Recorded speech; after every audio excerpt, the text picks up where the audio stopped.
Twilight Spontaneous Day by Plonq. The first thing that Spike noticed when he awoke was that the sun was already well over the horizon. The second thing he noticed was that he had wakened on his own.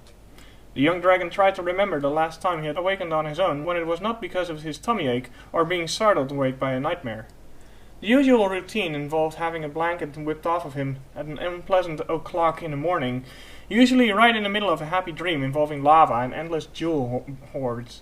Sometimes he would complain and reach for the blanket again, but invariably he would feel the familiar tingling of magic surrounding his body as he was lifted unceremoniously out of his warm bed, with an accompanying admonishment of, "Rise and shine, sleepyhead. We've got a busy day ahead of us, and these books won't re-index themselves." Spike lay quietly for a moment, staring at the daylight streaming through the blanket that he had apparently pulled over his head in the night.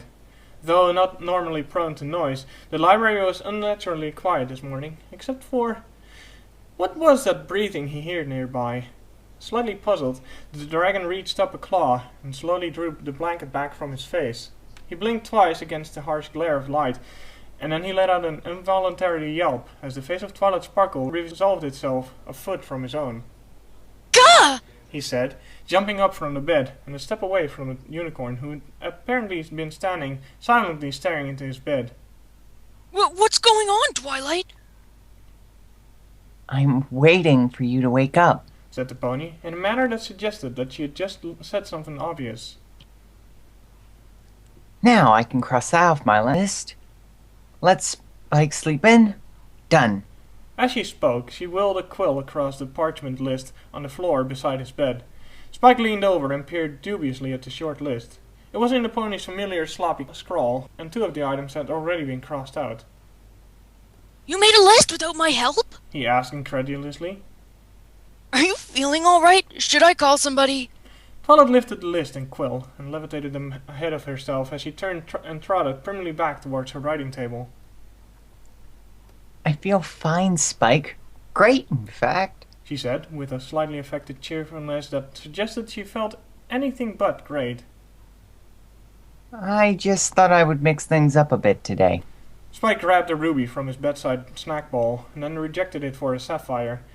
He had a niggling feeling that he was going to need something a little stronger than a ruby to start the day.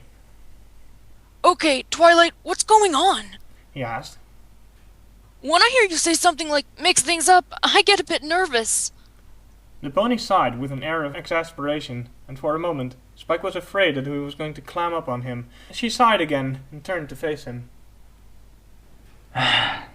"It's just something that Rainbow Dash said to me yesterday got me thinking," she said, after a pause to gather her thoughts.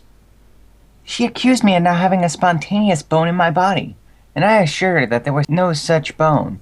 I started listing off all the bones in a pony's body, but then she interrupted me and I was incapable of doing anything without extensive planning." Spike quietly agreed with the Pegasus, but kept his mouth shut because the unicorn had a gleam in her eyes that he had learned to recognize as dangerous. There's nothing wrong with being well organized, he began, tapping his claw tips together tentatively. Twilight Sparkle stomped emphatically. "Of course there isn't," she said triumphantly. And I told her just that, but she just laughed at me and said she was going to head up to the park with Tank, but I was welcome to join her later with my pets if I could fit it into my schedule. Pets? Said Spike indignantly, emphasizing the plural. Did she really say... "But what if she's right?" interrupted Twilight Sparkle. "What if a real emergency comes up and I can't respond without having everything planned out in advance?" She stomped her hoof again. "Well, I'll show her. I can be spontaneous if I like. Here I am. Look at me being spontaneous. It's right here on the list." She whisked the list off the table and hovered it in front of the little dragon's face. Spike snatched the list out of the air and began reading out loud. Go through a whole day without making a list. Let Spike sleep in. Add spontaneous activities to the list as required. Go and buy a silly hat because that is spontaneous. Return the silly hat because I don't wear hats.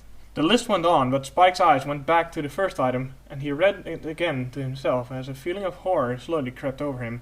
The pony had made a list that would be impossible to complete. Spike quickly realized that once Twilight Sparkle realized that she had presented herself with a paradox, it would drive her to a distraction. The young mare would not be able to sleep until she found a way to solve it. Worse, she might just solve it, and nothing good would come of that. Even at his tender young age, Spike had a well-developed sense of self-preservation, and if that sense did not exactly give him wings, it certainly empowered his legs. The little dragon quickly crumpled the list between his hands, and he ran. Pinkie Pie and Applejack looked up from their work as a little vaguely dragon-shaped green and purple streak blew past them. This is for your own good! I'm saving Equestria! Shouted the streak with a hint of Doppler effect as it passed, followed by an angry purple mare who was shouting, Spike! Get back here with my list! Sure does work that poor little guy, doesn't she? said Applejack, shaking her head as she watched the spectacle. She sure does! Agreed Pinkie Pie. And if you ask me, she's a smart girl, but sometimes I think she's a bit loco in the cocoa from spending too much time in that library by herself. Not enough of the chit-chat and help me stuff the rest of the cupcakes into this tree. And so began another typical morning in Ponyville. The end.